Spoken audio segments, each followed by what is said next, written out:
If we start with a 4-bar mechanism like this and replace the revolute pair over here by a sliding pair, we would get a different mechanism.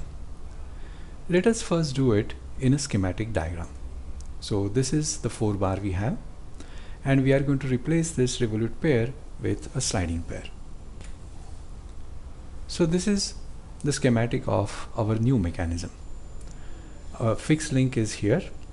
On one side it has a fully rotating pin giving a crank, while on the other side it has a link that slides relative to it, and therefore this will be called as a slider crank mechanism.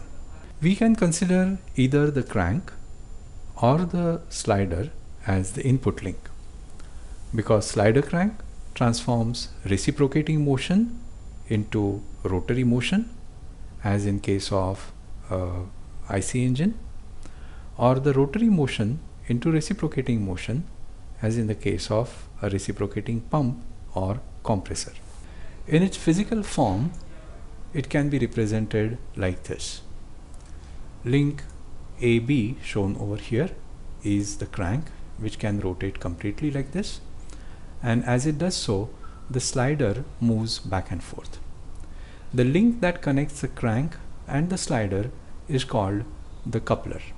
The two extreme positions of the slider are called TDC, top dead center, and BDC, the bottom dead center.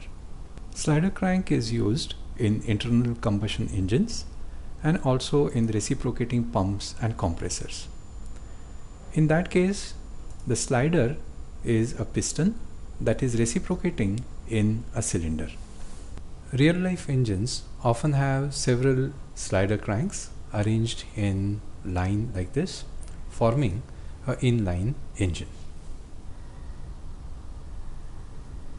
They can also be arranged in a radial manner like this, so that all three or more of them can drive a single crank.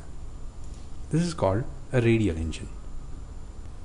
Let us follow this link to see a radial engine in action. So this is how a radial engine looks in 3D. Of course, typically it would have more cylinders than just 3. And let's set it in motion. The cylinders are firing in a cyclic order, and they are all driving a single common crankshaft. This all may look very complicated, but we must remember that at the heart of it all there is a simple slider crank mechanism.